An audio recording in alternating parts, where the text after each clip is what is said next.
Tanduran sekabeh tanduran palawija ana parigaga jagung waluh lan liyane kok padha mati kok kena kurang banyu ayo padha direwangi ngangsu disirami wa Semar nggih monggo nek kula dherekaken Den yo yang nggih Raden Taranggono. Wow, sampun kacirasaken dan gilingaken ketekatan milaraken pondok walu arep semungko kawan karo Brotoseno. Dateng babatan alas Amartawaya nggih babatan Begedul Wonomerta ingkang sampun padhang jinglang. Dentami kelawan Brotoseno sekabeh palawija. Ananging teng niku tetangguran boten wonten ingkang gesang. Sami pejah sedaya. Dan gilingaken kawontenan Raden Taranggono kanthi kawanan tribana kawan sanalika manjing dhateng babatan Begedul Wonomerta.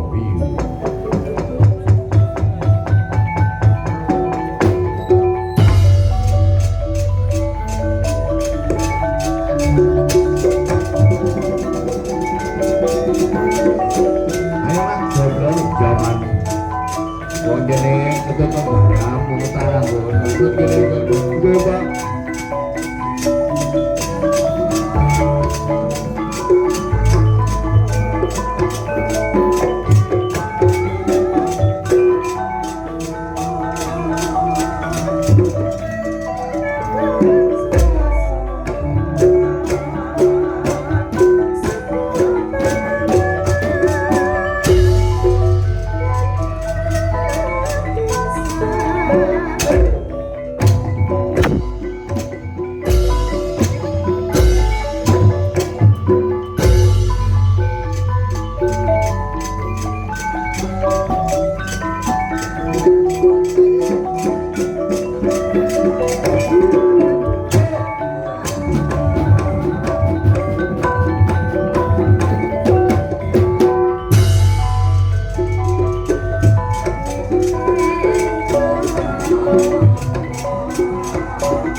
Tumuju dhateng babatan Begedul Wonomerta.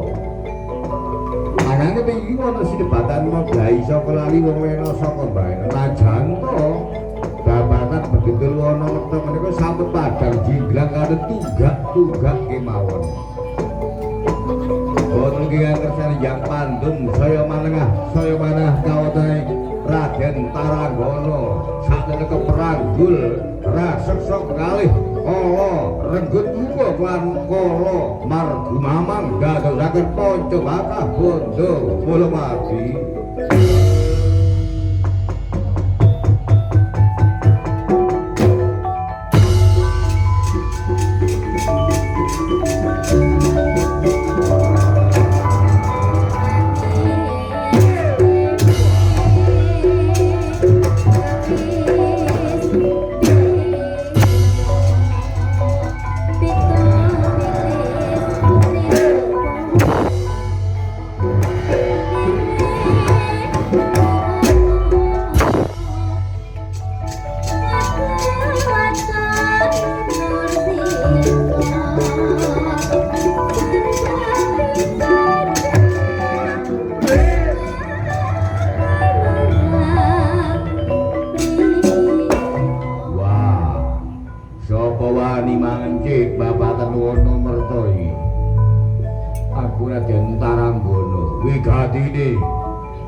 Merebaki Kadang Butuwa, Kadang Bratasena.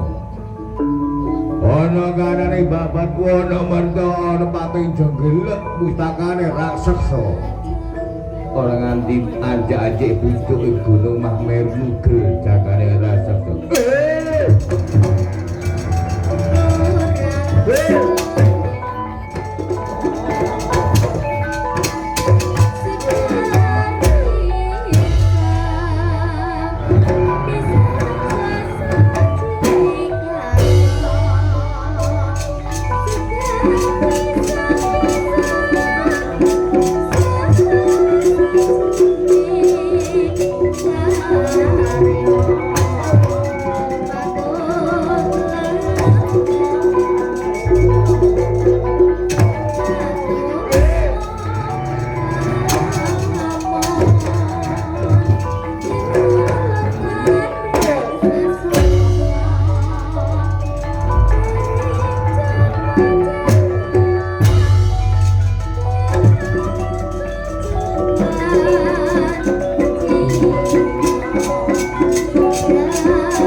Didoli okol menawa doli akal jinten kanane raseksa kalih niku kala margumamang lan kala renggut muka ono kula jambangi saking katebian nggih gini niki kanane kala margumamang lan kala renggut muka iki menawa kula gawane lawi menang. Iki menawa balang lawi menang. Ya napa kedadosan nek ngono tak dedepane kelak tak balang lawi menang niku.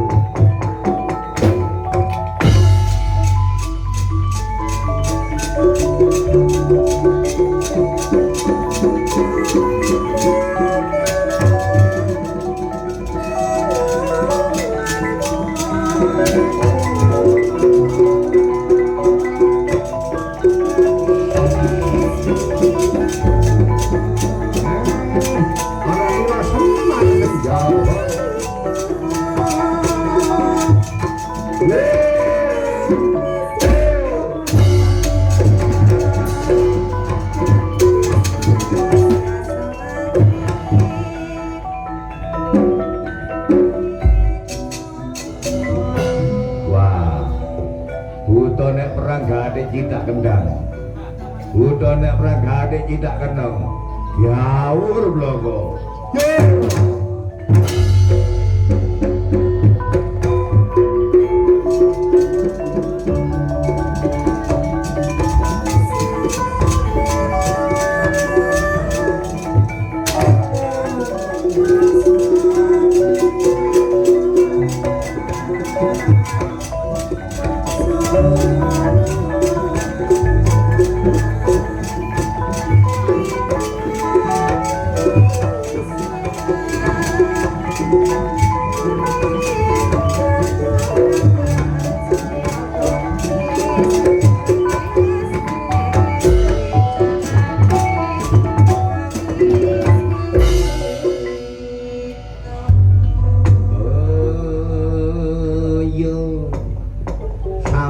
dibetani lawe menang kelan iki ora Semar. Dasar Semar menika dewa ingkang eja wantah. Ateges manung sapan awak kadewan. Prasasat weruh sadurunge winarah. Mila lawe menang ingkang sambut Den Asta kelawan Raden Taranggol den sawatan kala Margumamang kelan kala Renggut Muka. Prasasat jati kang ketulusu Bandoyong sida goreh kecoan balu. Keberhasan brengkesan mecicat bitingi lukar lunggune kala Margumamang lan kala Renggut Muka wigar badar bukul sanjang Kumajaya digawe wirate.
Nyatane awakmu Kumajaya ya kanane wa Semar aku ngatuna banget panrimaku dene apa anggenku kena bebetune Jawata kaya-kaya wis diruwat kelawan Paranggana iki ngaturaken sungkem pangabekti Bukulun Paranggana ngetaken dawuh mula bukane anggenmu sambang telik utawa merpeki kanane kadangmu tuwa Bratasena iku ana apike tapi kumudi-kuma besok babatan alas Begendul Wanamerta iku bakal lestari bakal langgeng bakal subur makmur lamun to besok wis dumadi wujude ana wujude negara lan Barting Kuntadewa Barting Pandhawa Kuntadewa iku gelem dadi ratu ana negara Ngamarta besok ing tembe mangetange dawuh nakaken Pukulun kula bukane dewaning ngatur gong panuwun dewane bakal bali menyang kayangan Cakra Kembang mangetange dawuh kula ya sing ati-ati Kumajaya rate dawuh ning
gegentos ingkang kinarita boten anyosaken lampaira Raden Paranggana.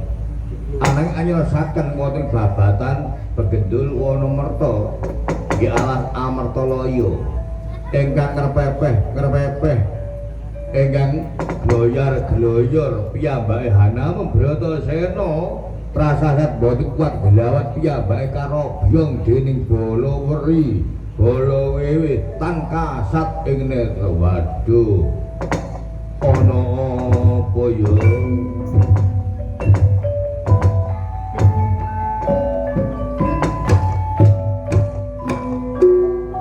babuku pundi alu aku mati ana babatan alat Amartalaya iki kaya-kaya karane padang jinglang kok jek kaya ngene awakmu.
sambat mati Bratasena prasasat piyambake gumun awit menika wana boten wana gledhegan sekawe cekape tanduran sampun dijeboli sedaya padang jinglang kaonane wana wisa marta nggih wana merta boten niku ingkang mastani wana amertalaya Engkang dadosa gawe nglampah gagasane Harya Bratasena. Wong alas wis padang digelang. Kok makaping-kaping mang aku disadani kelawan Eyang Seta. Lah banjur saiki kaya sikil-sikil pun sing gandoli. Tangan pundakon sing encoki siraku kaya dene sugubet ana sajroning lagaku iki gak kuat gelawat bot-bote kepengin mulyakno dulurku Pandhawa kepengin duweni papan dunung tak rewengi babat alas wisa marta sing kaya ngene krana dawuh kaering Gustarata bapakku sing diutus babat alas ini Dewa Suralaya halung aku patenono timbang aku gak kuat gelawat kaya ngene sapa ya sing bakal paring pitulungan lan ragaku aku duwe nandang ruga sing kaya ngene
dening para Yesus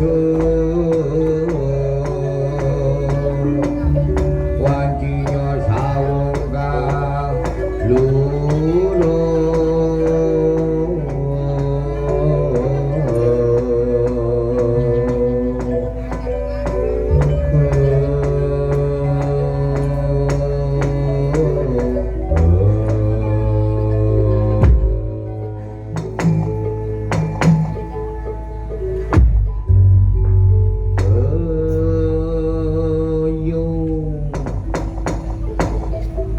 nganti ngaya wara sabate Bratasena.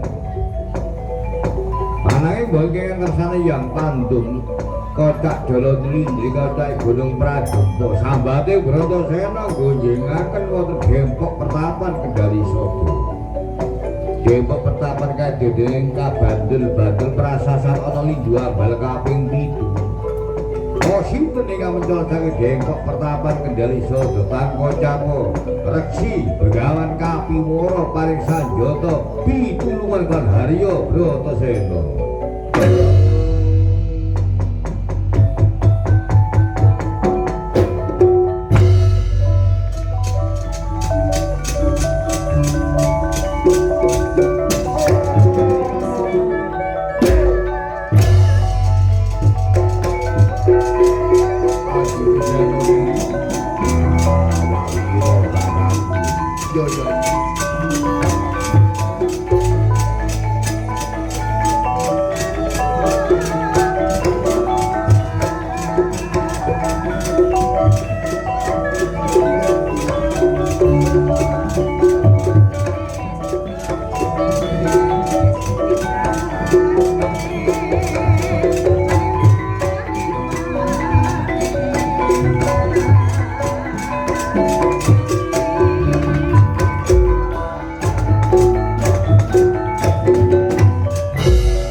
Siramu yai ayo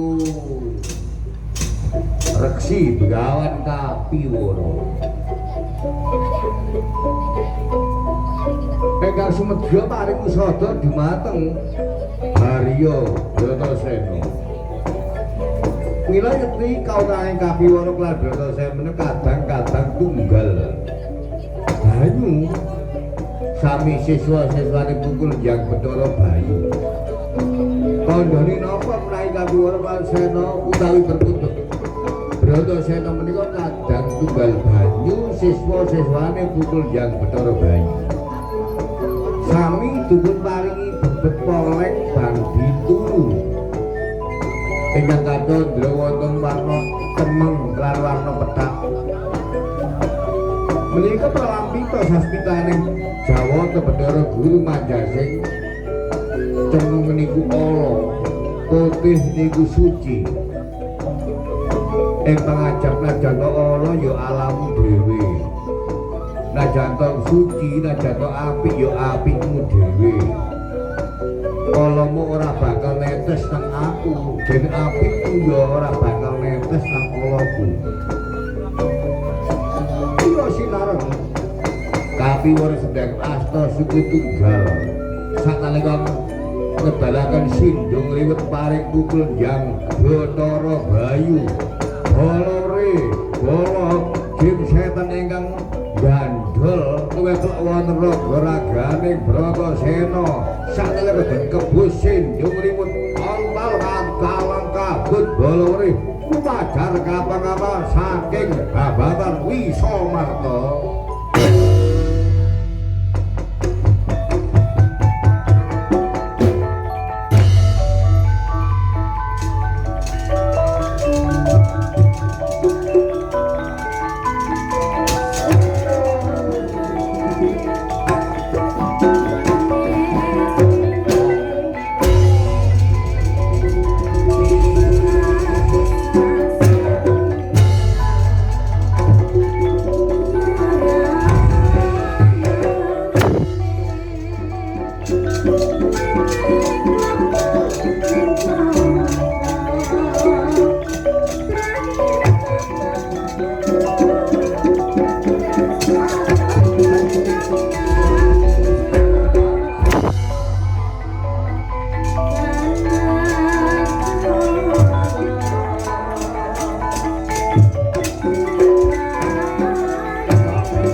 bisa dhewe Nyai.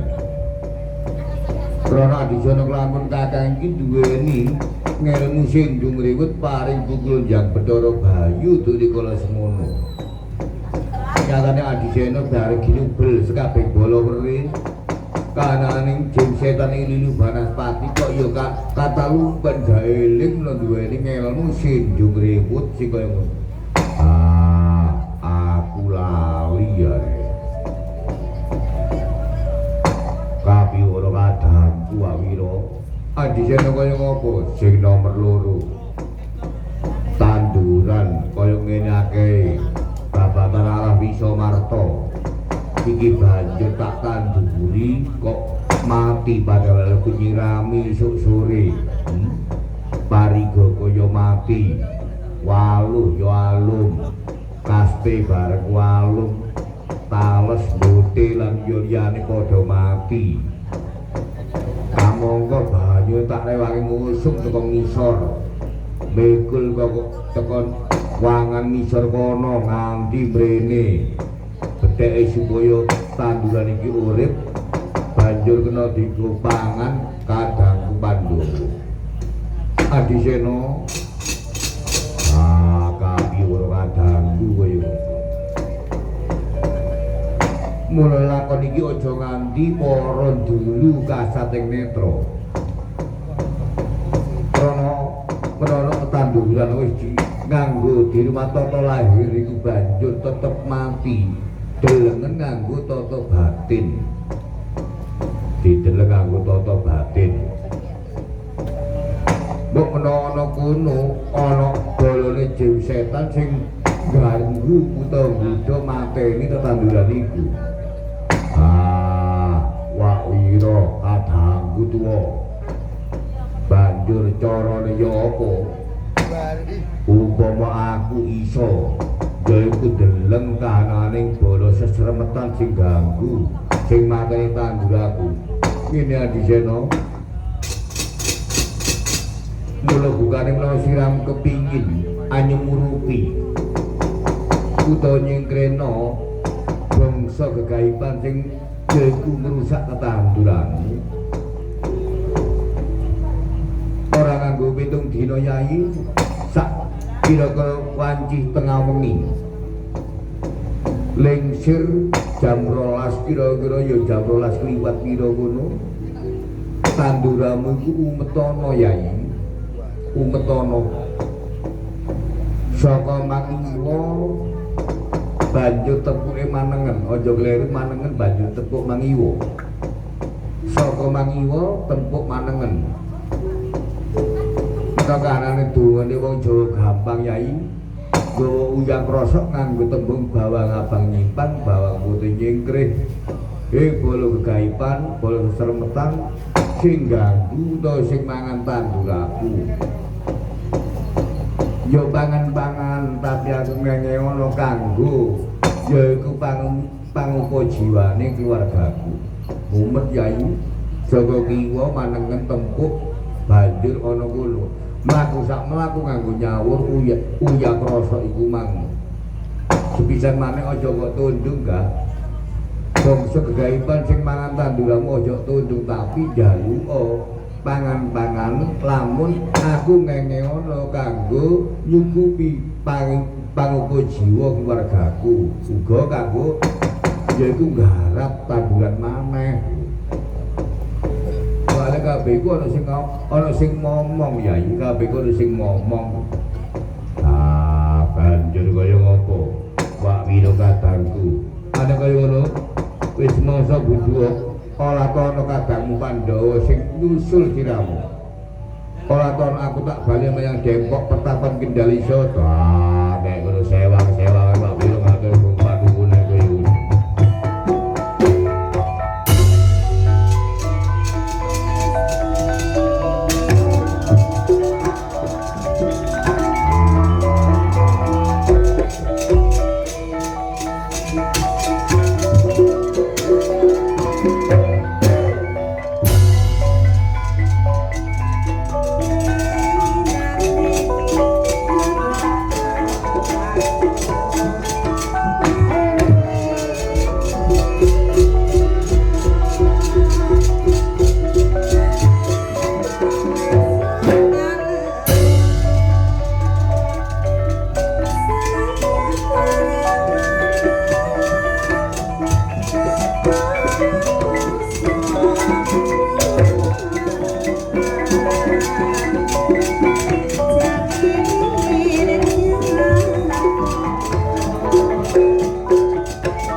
sampun kacirasaken Semar Arsasa biyantu Pandhawa ing Pandhawa.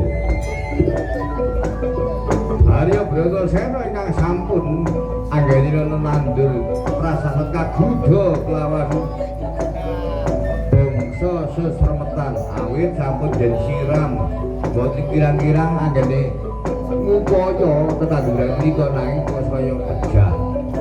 Mila boten pinggir kawenaning Begendul Marta tanah dan garet ambal kaping 3 lumadar kapang-kapang nini berwani kabujung kelan mangun diwangsa.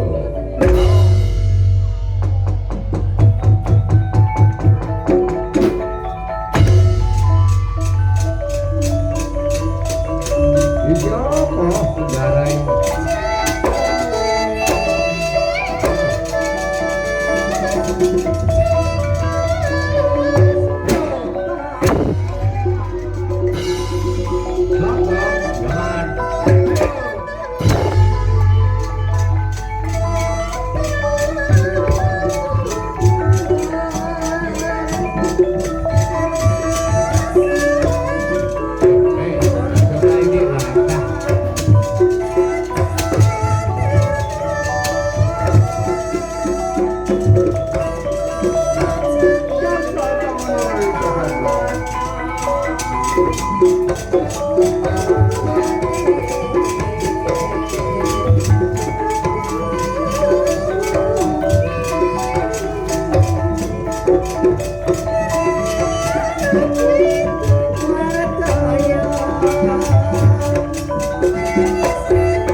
aku mbok aja kaya ngono nek montol-montol ya.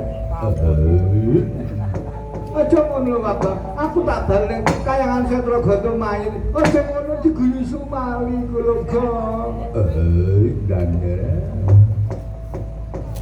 Iki aja kuwasa kaya ngono aku tak bali ya bali nih. Nek bali ya bali aku minta tanda kenang-kenangan ya. Tanda kenang-kenangan ya apa sih? Lah ya dhewe kok ketemu. Buri lah. Buri lah apa segong? Ya kowe sawah-sawah ngono. Kan ngono iki piye?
putuku Pandhawa. Inggih Eyang. Ah, biasa. Adekku kajine mangetaken dawuh yang kula papan panggonan iki babagan Misa Marta bakal tak eneno cipta mula tak sabda wujud keraton jangkep sak isine dina iki mandi sak sabdane Begawan Abiyasa.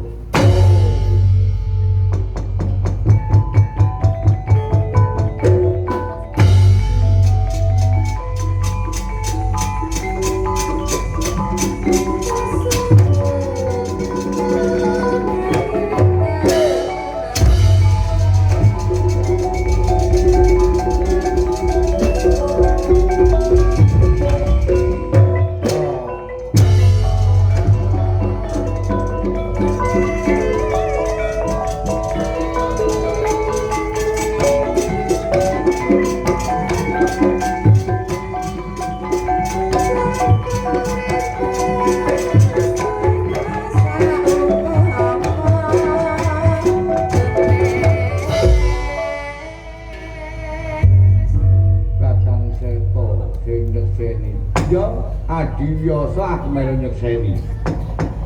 Mula babagan Misa Marta sing tak sabda wujud yaiku kraton jangkep saisine iki tak arani wujude negara yaiku negara Ngamarta ya negara Batanawa Kawarsa ya Cintakapura. Mula dina sak mangko kananing kembareping Pandhawa karena Kuntadewa siramu gelem dadi ratu ana kene ana negara Ngamarta kene jejuluk Sang Prabu Kuntadewa inggih kasinggihan engkang wayah semedya jumeneng nata wonten negari Ngamarta Eyang Seta Kakang Seta Adiwyasa kaya dikaya setak sekseni jangkep saisine gusuk kahananing gegodhongan padha nyekseni menawa Kuntadewa jumeneng nata negara Ngamarta.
Sing ana masya gak gedhe entik ayo kanggo tetenger yaiku dumadine negara Ngamarta lan Ratu iya kananing nak Mas putuku Sena ya Sena tak seseni Sena aku ora bali dhisik menyang Reja maneh mulai kumpul bujana negara Ngamarta sing anyar kene Sena ya kanane kakek iya sok eyangku Seta yo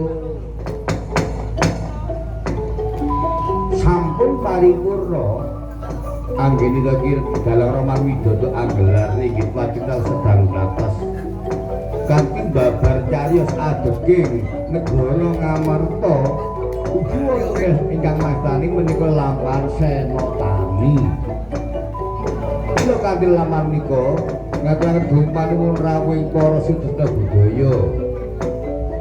Minangka kula konduk dhateng papadunungipun piyambak-piyambak sing saking jagat wetan kidul kulon lor kula bangsul dhateng papadunungipun piyambak-piyambak ngaturaken dumanipun rawuh panjenengan sedaya. Monggo sami-sami sesati jaya wijayati kalih ing sambikala rahayu kang pinanggih.